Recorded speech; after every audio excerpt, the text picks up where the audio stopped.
Boom, baby. Yeah, I'm wearing the shirt for the school that he went to. He's wearing another school shirt, but it's not the school that I went to. Yep. Same color, though. Yeah, right. Yeah. Pretty much, yeah.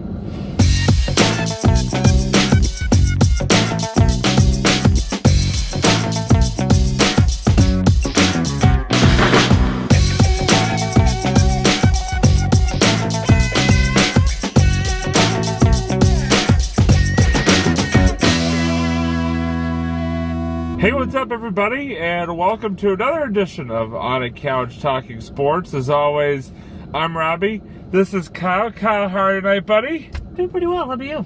Doing great in a car once again, but this time we are in a different location. Yes. We have moved locations, folks. So we're not going to tell you where we are. It's very secret, but we are definitely in a different location. I promise you that. You can tell by that light behind me, because that's never been there before. Just the light alone.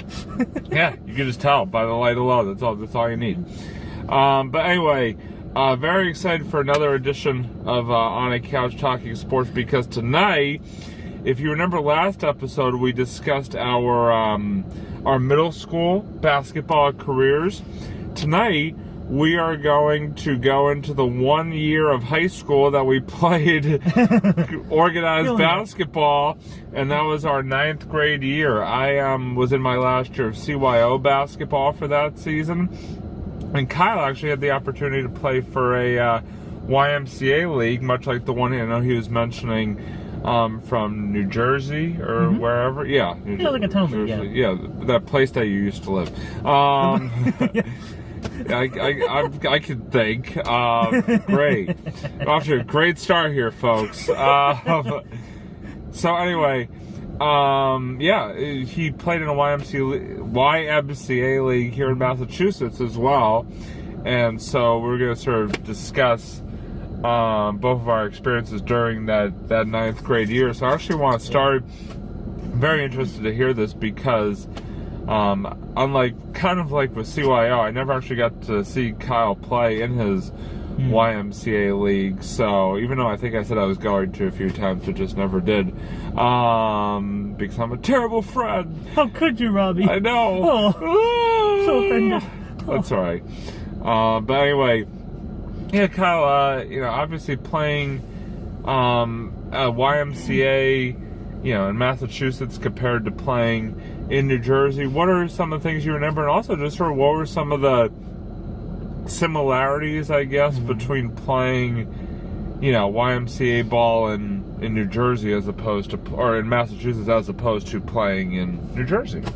Well, I might even throw a comparison to CYO too. Even though I only played CYO for like a year, it wasn't. I'll be honest. It wasn't quite as memorable. Not that the program was bad or anything. I don't have anything negative to say about it. It was a pretty solid program overall. But I didn't really have too many memories from it, and I don't think I really knew too many people actually on the team. I think what was kind of nice about the town league that I played in New Jersey, and also the CYO team that I was on the year before, was I had known a number of the players, and I think we had a really great, kind of more memorable kind of team dynamic, Right. And, a lot of these kids I'd see in school, I'd just say hi to them in the hallways and stuff like that. Whereas, But did they say hi back? That's, I guess, an answer for another episode. No, I'm kidding. Secret. we will tune in next time for cliffhangers. Yes. It just fades to black. The Sopranos Part 2. Yes. Nailed it. Dude, it's just you need one. Yeah, there we go. Yeah, there we go. Yeah. Sorry. That was good. I didn't even mean to go down that road. You just kind of set me up perfectly for it. Perfect. That was perfect. It was just what I needed. So I was playing in Needham, actually. It was this YMCA in Needham. You were playing in Needham? How dare you, traitor! I can't even look at you right now. So I guess I've lost another friend today. Anyways, So So Wait, I how was many on the friends? bed. Wait, hold on. How many friends have you lost today already? Tune in next time on On a Couch Talking Sports as we answer all the cliffhanger questions.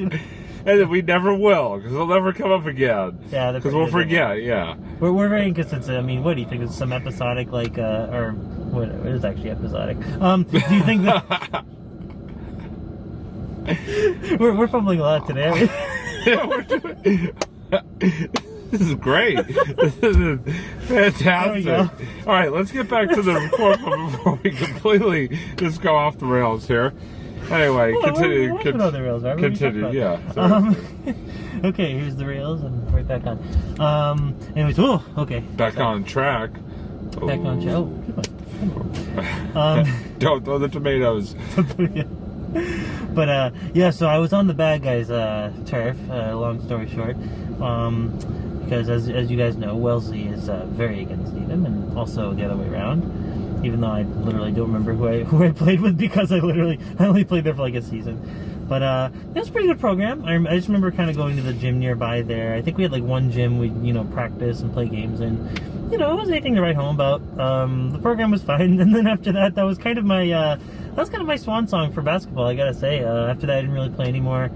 Definitely coached. Would go back and coach this 2 years of CYO with Robbie in the future, which was phenomenal. In fact, I think I liked it even better than playing basketball. Yeah, definitely. If you haven't already, sort of take a look at those episodes. We did a couple episodes on our CYO coaching.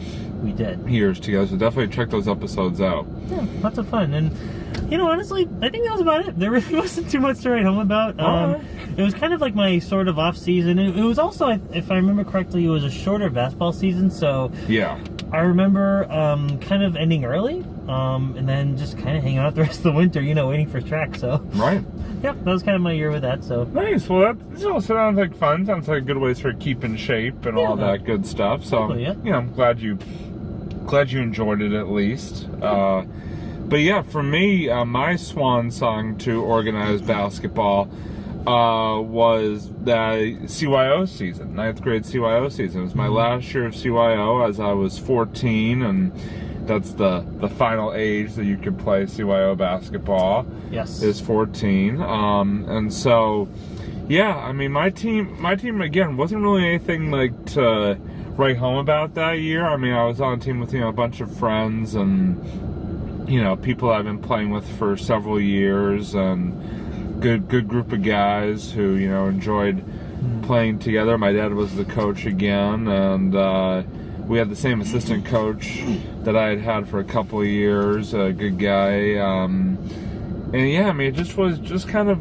just one of those years again. Just doesn't really, nothing really stands out.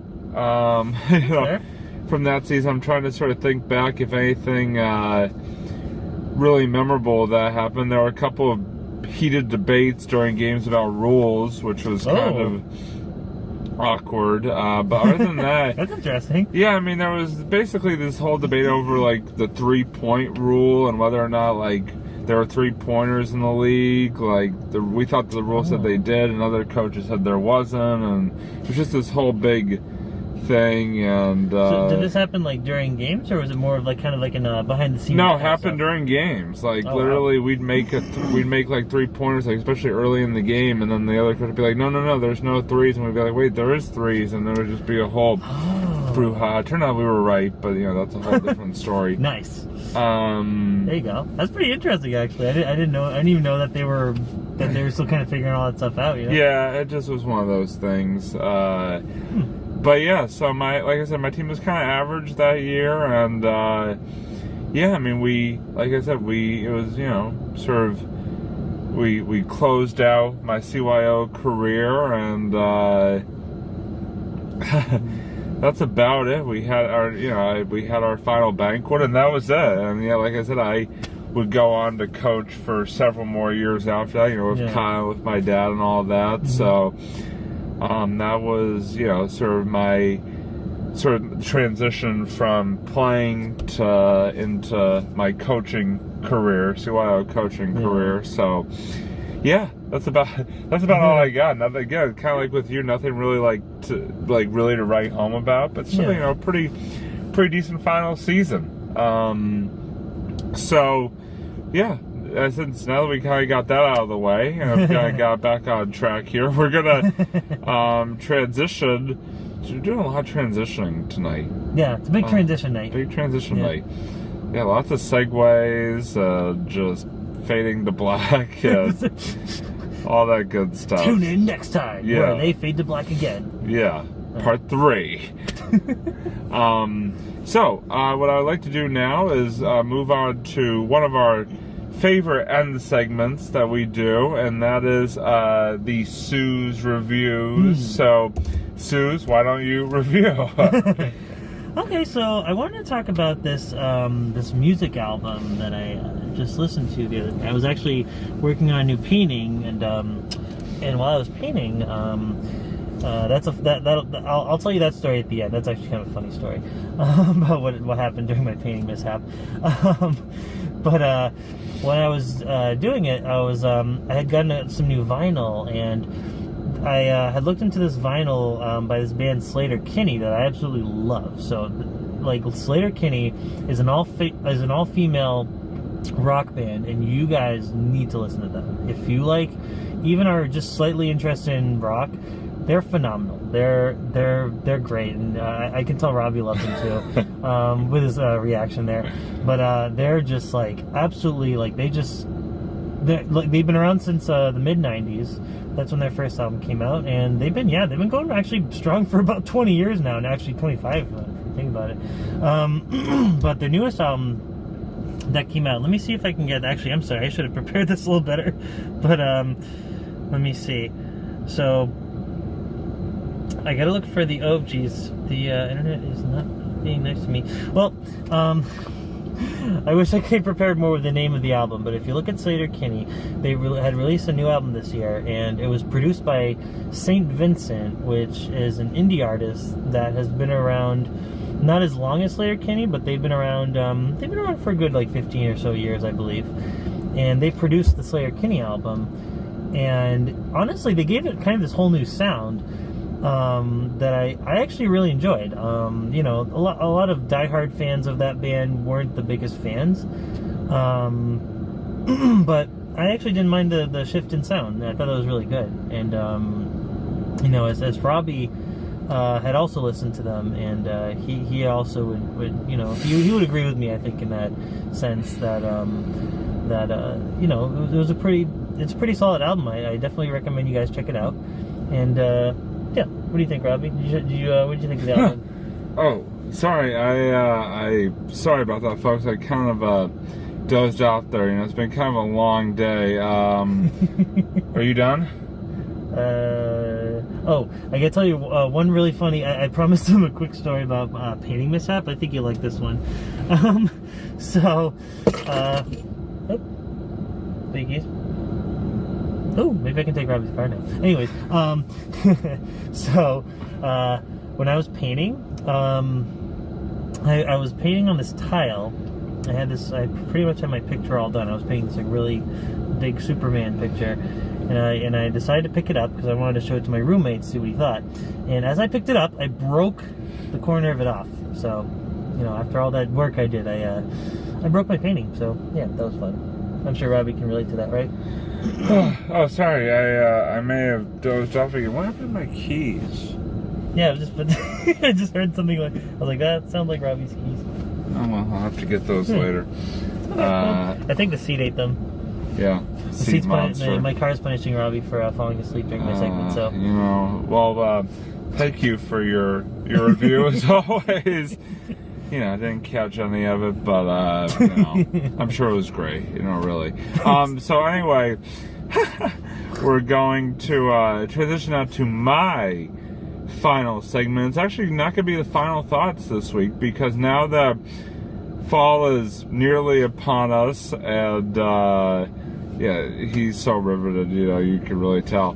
Now that fall is upon us, it is time for my favorite couple of segments, and that is Robbie's favorite football recap. But this year, it's going to be a little bit different. It's going to be Robbie's favorite / fantasy football recap, because, see, Kyle is not playing fantasy football this year, but I am playing in one fantasy football league this year, so I figured why not take the opportunity to sort of meld both the segments we did, in previous falls together into one that I can call my own. So I'm going to start with the fantasy this week. My team, it was week 1 of the season, and my team unfortunately came up a little bit short this week. We fell 187.6 to 162.22. So it was a tough week. We fought hard, and we're right in it till the end.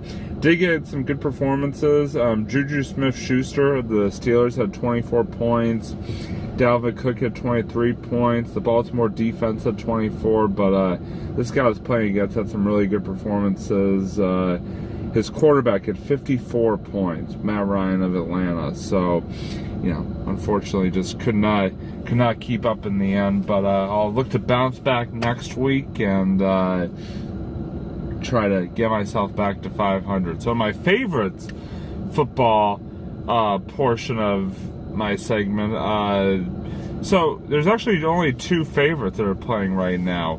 One is the BC Eagles, who are actually starting up their season this coming Saturday against Duke. So they're getting ready for their opening game, which I'll have more on next time. And then the Patriots opened up their season this past week. Because high school football is actually not being played until February this year in Massachusetts due to COVID and all that fun stuff. So won't really have any high school football to talk about, but like I said, I do have the Patriots and BC once they start up this week. Patriots got the job done on Sunday, defeating the Miami Dolphins 21-11 in their season opener over at Gillette Stadium, a fanless Gillette Stadium, and Cam Newton had 2 touchdowns in his first game with the Patriots. It was pretty awesome to watch, and Patriots, it was a little bit rusty at times, which is to be expected, but at the end of the day, Pats got it done, and now 1-0, and now moving on to a little Sunday night football action this week as they will take on Seattle in Seattle from Sunday night football for week 2. So a lot to look forward to, and again, like I said, this year's edition of Robbie's favorite / fantasy football recap, and I'm sure Kyle is riveted by that segment. He's giving the thumbs up. So we're gonna begin to wrap things up here on a Couch Talking Sports. That's a great look for you, by the way. Thank you. Thanks as always for tuning in, everybody. Stay safe as always, and that does it for another episode. And as always, he's Kyle, I'm Robbie, and this is a car. We'll see you next time here on Couch Talking Sports. Bye, everybody.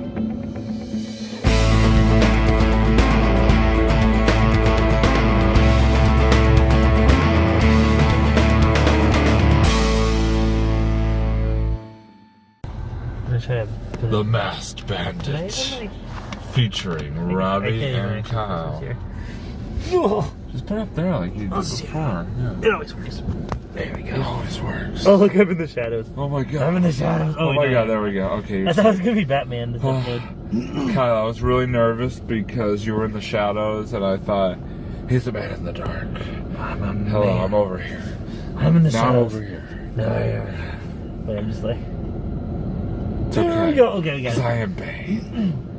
Why does he wear the mask? Why does Bane wear the mask? Why does he wear the mask? Where are they? Bane actually would be a pretty good, I always found him as like the social distancing expert, because he always wears a mask wherever he goes. True. Good point. Except when Batman literally punches off his face at the end of the movie. Yeah. But no, he always wears his mask, and he keeps pretty distant, Yeah. Unless he's like he's putting you in like that chokehold and like but aside from that, like he's I think he'd be okay in COVID time. You know. True. Yeah. I don't know.